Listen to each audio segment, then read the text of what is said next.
In the small hours of a June morning in 1947, a burning airliner came down onto the floor of the Syrian desert, broke in two, and scattered its passengers across the sand under a sky full of stars. 15 people would die that night, but 21 would live, and they would live in large part because of one man aboard, a 25-year-old junior officer who was not even supposed to be working that flight and who now found himself with 2 broken ribs and a wall of flame at his back, dragging survivors out of the wreckage one by one until the fire drove him away. His name was Gene Roddenberry. Nearly 20 years later, he would sit down to create a television series about a starship and its crew venturing into the unknown, and he would give it an opening line that has since become one of the most famous sentences in the English language, a vow to boldly go where no man has gone before.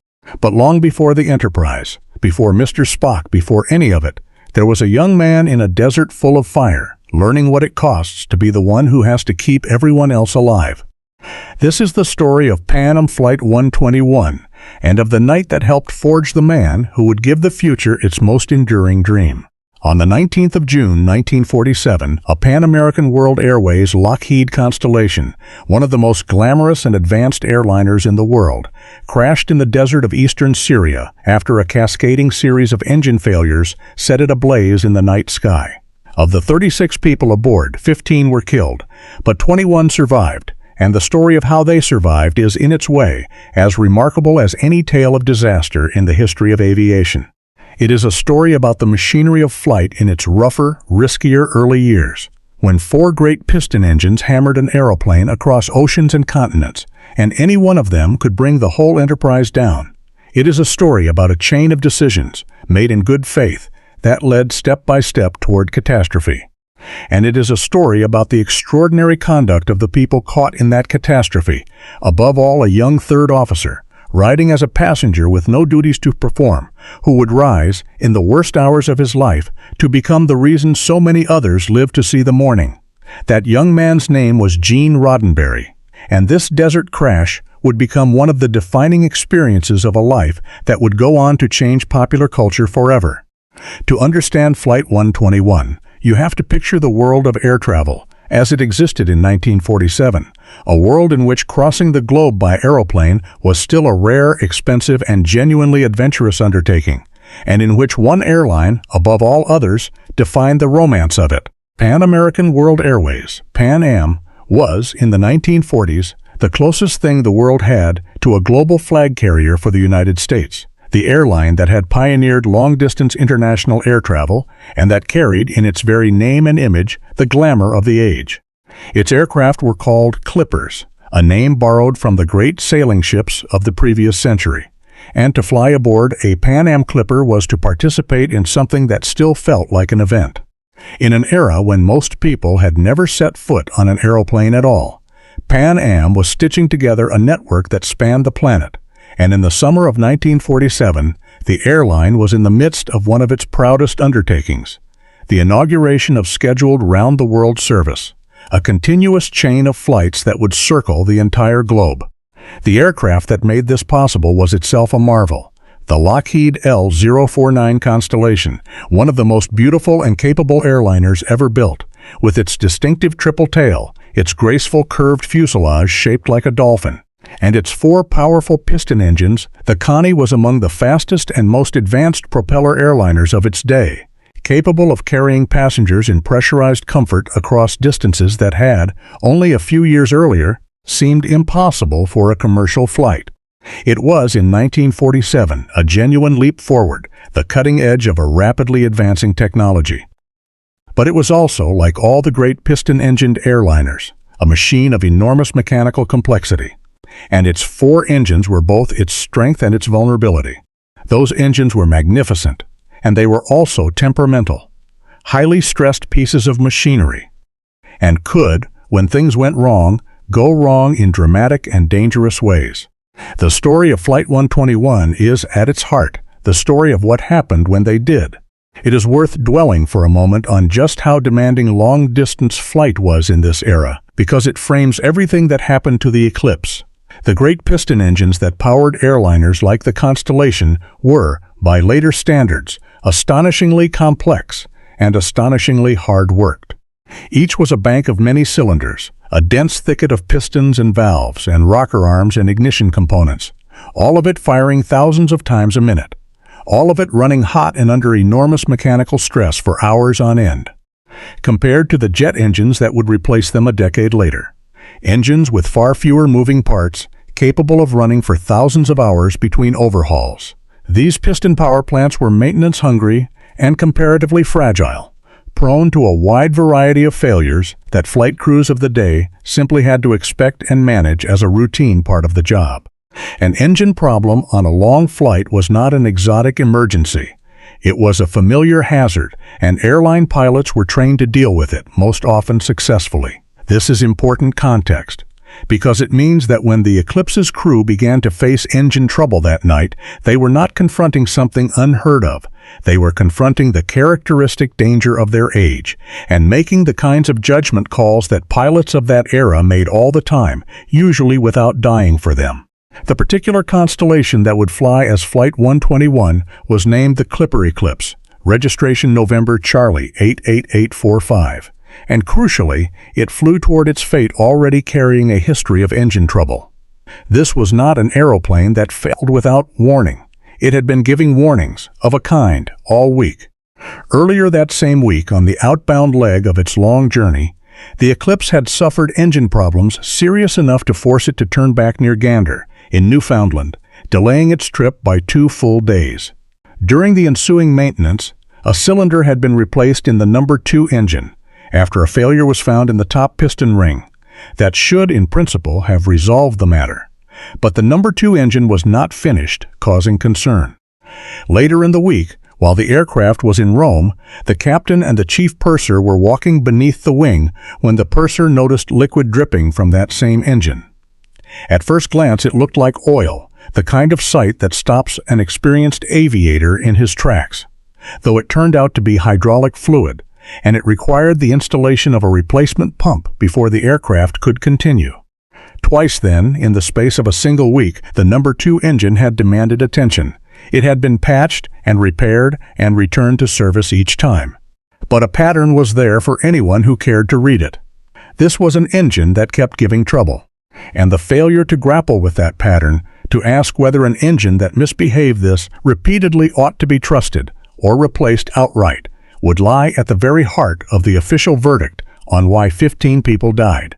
The crew who would take the Eclipse from Karachi were a typical Pan Am flight crew of the era, with one atypical member aboard.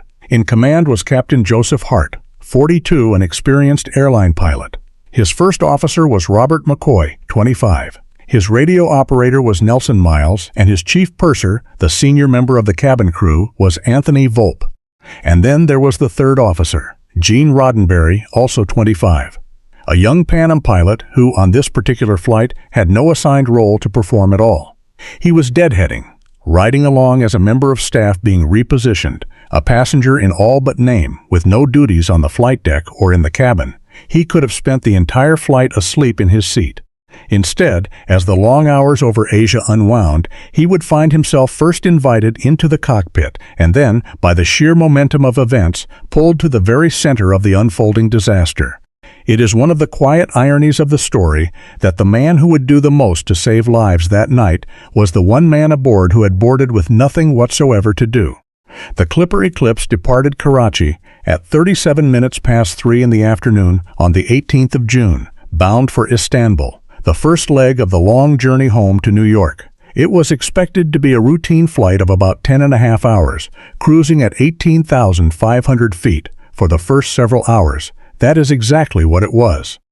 The great aeroplane climbed to its cruising altitude and settled into the steady drone of a long-haul flight, its 4 engines beating out the miles across the darkening landscape of the Middle East, and somewhere in those early hours, in a decision that seemed utterly innocuous at the time, the young deadheading third officer was invited forward to the cockpit. About 5 hours into the flight, Gene Roddenberry took over the controls from Captain Hart, so that the captain could step away from the flight deck for a break. It was a normal courtesy, one experienced pilot spelling another, and Roddenberry, though riding as a passenger, was a qualified Pan Am officer perfectly capable of holding the aeroplane straight and level. But it meant that when the first link in the chain of disaster snapped, it was Roddenberry, not the captain, who was at the yoke. While Hart was out of the cockpit, the number one engine developed a fault, a problem with an exhaust rocker arm, one of the small but vital components governing the engine's valves, and Roddenberry, recognizing the malfunction, shut the engine down. This was, in itself, entirely correct.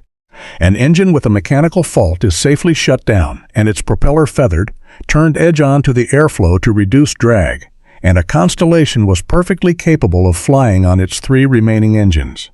One engine down was a manageable situation. It was what came next that turned a manageable situation into a fatal one. Captain Hart returned to the cockpit and assessed what he now faced: an aeroplane over the Middle East at night, one engine deliberately shut down, still a considerable distance from Istanbul. He knew the Constellation could fly on 3 engines. He also knew that the small local airfields scattered below could not possibly perform the kind of repairs the aircraft would need. And so he made a decision that was, on its face, perfectly reasonable, and that would prove to be the hinge on which the whole tragedy turned. He decided to continue on toward Istanbul rather than divert and land as soon as possible. Here we have to pause and understand the physics of the trap that Hart had just flown into, because it is the mechanical heart of the disaster. When one of 4 engines is shut down, the remaining 3 must work harder to keep the aeroplane flying. They must produce more power, for longer, to make up for the missing 4th. And engines that are worked harder run hotter. On a long flight, with 3 engines now laboring to carry a load meant for 4, the temperatures in those 3 remaining engines began, inexorably, to climb. This is the cruel arithmetic of the multi-engine piston airliner. Losing one engine does not simply cost you a quarter of your power. It places the entire burden of your survival on the machinery that remains, and pushes that machinery toward its limits. The longer Hart flew on, the hotter his 3 good engines ran, and the closer they crept toward the point at which they, too, would begin to fail. Rather than a single manageable problem, he now had a slowly tightening noose. Hart was not blind to the danger. As the engines heated up, he took the logical steps to try to save them. He descended the aircraft to lower altitude, seeking denser, cooler air to help carry away the heat, and he reduced power in an effort to ease the strain on the laboring engines and keep them running. At 10 o'clock at night, he ordered his radio operator, Nelson Miles, to advise the fields below of their position. Recorded as 14,000 feet and 50 miles east of Baghdad, the Royal Air Force Field at Habaniya in Iraq heard them and suggested that the Eclipse divert and land there. But Hart, once again weighing the poor repair facilities against his desire to reach a proper destination, decided to press on. It was the same judgment he had made before: reasonable in isolation, disastrous in accumulation, and it meant the aircraft flew onward into the night, its 3 overworked engines growing hotter, past the airfield that might have saved it. It is tempting, from the safety of hindsight, to look at Captain Hart's decisions that night and see only a series of mistakes, to ask, incredulously, why he did not simply land the moment he lost an engine, or the moment Habaniya offered him a runway. But it is worth resisting that impulse, because it flattens a genuinely difficult situation into a caricature. Hart was an experienced professional making reasonable judgments under uncertainty, and each of his choices, taken in isolation, had real logic behind it. A Constellation genuinely could fly on 3 engines. That was not wishful thinking. It was a certified capability of the aircraft. The local airfields genuinely did lack the facilities to repair a complex airliner. Setting down at one might have left the aircraft and its passengers stranded for days in a remote place, with its own attendant risks. The danger was never in any one of Hart's decisions. It was in their accumulation, in the way that a chain of individually defensible choices to press on just a little further added up, mile by overheating mile, to a situation from which there was no longer any escape.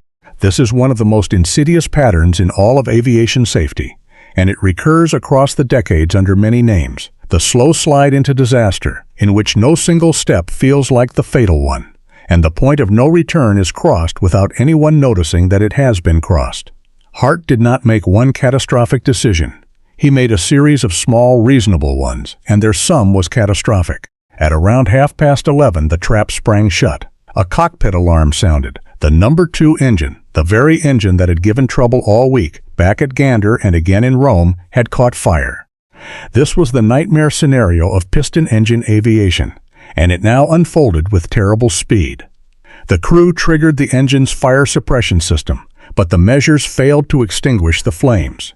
And then the situation crossed a threshold from which there was no return, because of a specific and dreadful property of the materials from which the engine was built. Aircraft engines of that era used components made of magnesium, a metal prized for being extremely light. But magnesium has a horrifying characteristic. Once it becomes hot enough to ignite, it burns with ferocious intensity, at temperatures so high that conventional firefighting is all but useless against it, and it cannot simply be smothered or starved of fuel the way an ordinary fire can. The No. 2 engine had now become so hot that its magnesium components had themselves caught fire, and a magnesium fire, once started, was essentially unstoppable. The engine was, in effect, consuming itself in a blaze that no system aboard the aeroplane could put out, and that blaze was burning through the structure that held the engine to the wing. Captain Hart understood exactly what this meant. He knew that the fire would soon burn through the engine mountings entirely, and that the engine would physically fall away from the aeroplane, and that when it did, the aircraft might well be crippled beyond any hope of controlled flight. He made the decision to get the aeroplane down while he still could. He wanted to reach the airstrip at Deir ez-Zor in Syria, but as he worked the problem, it became clear that he simply did not have enough time or altitude to make it there. There would be no airfield, no runway, no rescue crews standing by. There was only the dark desert below, rushing up in the night, and a burning aeroplane that had to be put onto it immediately. Hart began to bring the Constellation down toward the sand, and ordered Miles to transmit a distress message into the darkness. A call for help flung out across the empty desert, with no way of knowing whether anyone had heard it. In the cabin, the passengers now had to be prepared for what was coming, and here the young deadheading officer stepped fully into the role that would define the night. Captain Hart sent Roddenberry back into the passenger compartment to ready everyone for a crash landing, knowing the engine could tear loose at any moment. And Roddenberry, moving through the cabin of that stricken aeroplane, did something that speaks volumes about the kind of man he was. He reassured the passengers, telling them that everything was under control, keeping them calm in the face of a terror that he, better than anyone, understood to be entirely justified. He directed the flight attendant to remain strapped in her seat, and together with the chief purser, Anthony Volpe, he went over the crash procedures with the passengers. How to brace, what to expect. The purser took a seat near the front of the aircraft, beside the flight attendant. Roddenberry settled himself 3 rows from the rear, and the burning Constellation descended through the darkness toward a desert none of them could see. The final moments came fast. The fire spread from the engine to the wing, and then the thing Hart had feared happened. The engine broke away from the aeroplane entirely. As it tore loose, it ruptured the aircraft's gasoline lines, and the escaping fuel fed the fire, so that the aeroplane was now streaming flame as it came down. In the cabin, as the ground rushed up unseen, a passenger screamed in terror, and Roddenberry, 3 rows from the back, not yet strapped into his own seat, rose and moved toward her to offer comfort. It was a small act of human kindness in the last seconds before impact, and it would cost him, because a moment later, the aeroplane struck the ground. The Constellation hit the desert floor, and for an instant, there was a chance it might have worked. One surviving passenger would later say that Hart's attempt to put the aircraft down on the sand might well have succeeded as a survivable emergency landing, had it not been for one final piece of terrible luck. As the aeroplane touched down, an engine on the left wing dug into the desert floor, and that sudden drag on one side slewed the aircraft violently around in what pilots call a ground loop, wrenching it sideways with such force that the fuselage broke in 2. The consequences of that breakage cut both ways in the cruelest possible fashion. The impact killed the crew in the cockpit outright. Captain Hart, First Officer McCoy, and radioman Miles, the men who had been fighting to save the aircraft to the very end, died at the moment of the crash. But the same violence that tore the aeroplane apart also ripped the sides of the fuselage away from the aircraft, and that paradoxically opened escape routes that would save lives.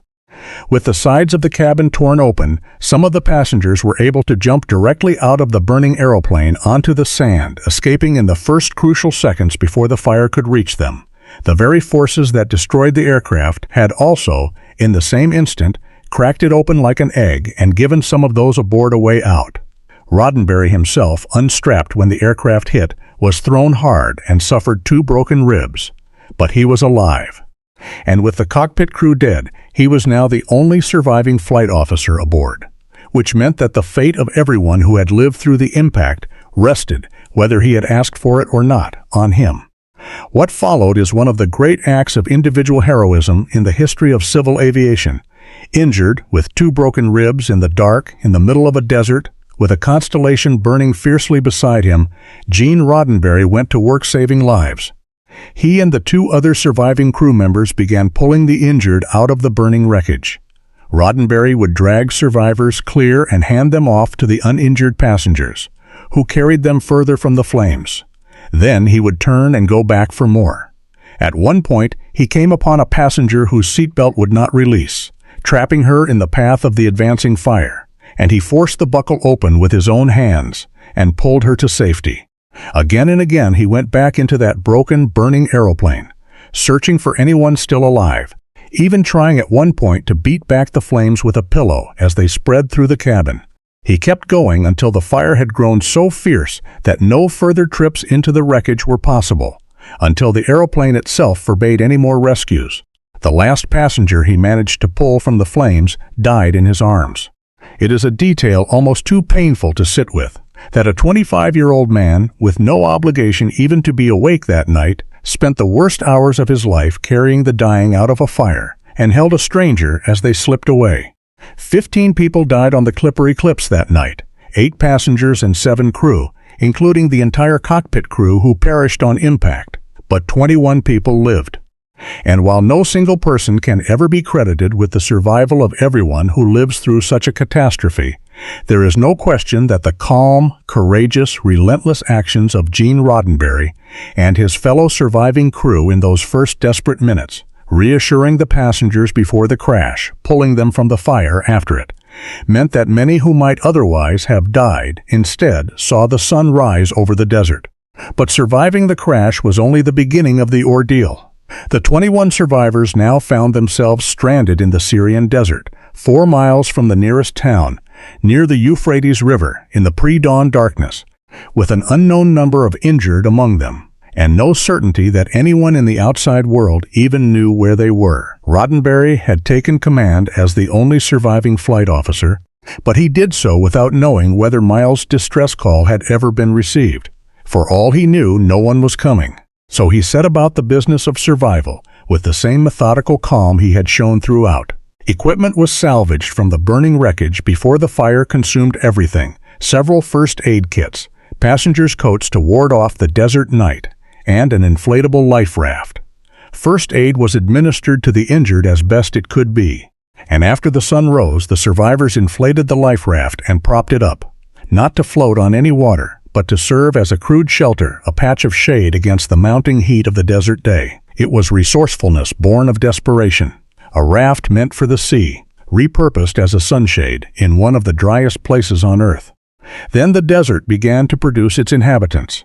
A group of nomadic tribesmen approached the wreck, and Roddenberry went out to meet them. By his own later account, he managed to influence them such that they contented themselves with robbing the dead and left the living unharmed, a delicate and dangerous negotiation conducted, presumably, almost entirely without a common language, with the lives of the survivors hanging on how it went. Later, townspeople arrived as well, and they too took what they could from the wreckage and from the survivors, until, by some accounts, the survivors had little left but the clothes they wore. But they were alive, and they were being found. Roddenberry, meanwhile, had spotted telegraph lines in the distance, a lifeline if he could follow them to civilization. He organized the uninjured into scout parties, sending 2 teams of 2 men each to follow the wires in opposite directions and report back what they found. It was a simple, sound plan, and it worked. One team returned with the news that they had located a town, Mayodan, some 4 miles away. And so Gene Roddenberry, with his 2 broken ribs, set out and walked those 4 miles across the desert into Mayadin, where he found a telephone and, at around 8 o'clock in the morning, got word through to the airfield at Deir ez-Zor. Help at last was coming. The Syrian army dispatched aircraft and ground troops to recover the survivors, and by midday they had been gathered up and taken to a Presbyterian mission hospital at Deir ez-Zor.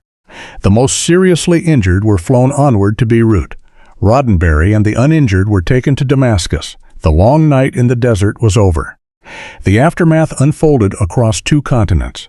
Several of the survivors reached the United States within days, arriving at LaGuardia Airport in New York on the 23rd of June to reunite with their families. Roddenberry, however, was not among them. The Syrian government wanted him to remain and assist with its own investigation into the crash, and so he stayed on for 2 full weeks, answering questions, before finally being allowed to depart for home. In July, back in the United States, the surviving crew were called before the Civil Aeronautics Board, meeting at the Lexington Hotel in New York, to give their accounts. The official who presided over the hearing entered into the record a formal commendation for all 3 surviving crew members, and the purser and flight attendant received further commendations for their heroism, as did Roddenberry, who took the trouble to write to Pan Am's Flight Service Department, praising the courage of his colleagues. And when the Civil Aeronautics Board issued its official report in February of 1948, it delivered a verdict that returned the story to where it had begun, to that troublesome number 2 engine. The board placed the blame for the crash on Pan Am, specifically for failing to replace the number 2 engine entirely after it had developed repeated failures. This was the crux of it. The engine that caught fire over the Syrian desert was not a healthy engine that had failed by cruel chance. It was an engine with a documented history of trouble, one that had already forced a turnback near Gander and raised concerns again in Rome, and that had been patched and returned to service rather than removed. The investigators' judgment was, in essence, that the pattern should have been heeded, that an engine which misbehaves that persistently should be taken out of service, not repaired yet again, and sent back across the world. In this, Flight 121 joined a long and sobering tradition of accidents, in which the fatal failure, viewed in hindsight, had announced itself in advance, through a series of smaller warnings that were individually explained away. There was a mechanical legacy, too. In the wake of the disaster, Pan Am and Lockheed implemented mandatory modifications to the exhaust systems of the L-049 Constellation fleet, including reinforced components intended to prevent an engine from separating from the aircraft under the extreme heat of exactly the kind of fire that had doomed the eclipse, the specific mechanism that had turned a serious emergency into an unsurvivable one. The fire burning through the mountings until the engine fell away and ruptured the fuel lines was, in this way, addressed, so that the next crew to suffer an engine fire might have a better chance than Hart and his crew had been given. For most of the people aboard the Clipper Eclipse, the crash was the defining catastrophe of their lives, and for 15 of them it was the end. But for one young survivor, it was something else as well, a crucible. Gene Roddenberry would continue flying for Pan Am for a time after the crash, but a subsequent flying incident helped convince him to leave commercial aviation behind. He returned to the United States, and in one of the more unexpected career turns imaginable, became a police officer with the Los Angeles Police Department. And it was while serving as a policeman, writing on the side, that he discovered his true calling as a writer for the new medium of television. In 1966, Gene Roddenberry created a science fiction television series called Star Trek. It imagined a future in which humanity, having survived its own worst impulses, ventured out into the galaxy not to conquer but to explore. A crew of many nations, and indeed many species, working together aboard a starship, facing the unknown with courage and reason and a fundamental faith in the better angels of human nature. Its opening narration promised a voyage to boldly go where no man has gone before, and that phrase, and the optimistic vision behind it, would inspire generations, would send real people into real careers in science and engineering and space exploration, would shape how millions imagined the future. It is impossible to draw a straight, simple line from one desert crash to the creation of a cultural phenomenon 2 decades later. A human life is far too complex for that. But it is not fanciful to see, in the 25-year-old who kept his head in a burning aeroplane, who reassured frightened strangers and then carried them out of the fire, who took command in a desert and walked 4 miles on broken ribs to summon help, to see in that young man the same qualities that would later animate his most famous creation. The calm in crisis, the belief that people can rise to the occasion, the conviction that even in the darkest moment there is a way through if someone is willing to lead. These were not just the themes of Star Trek. On the night of the 19th of June, 1947, in the sand near Mayadan, they were the difference between those who lived and those who died. 21 people walked out of the Syrian desert that day because, among other reasons, one man who had boarded with nothing to do decided that keeping others alive was now his job.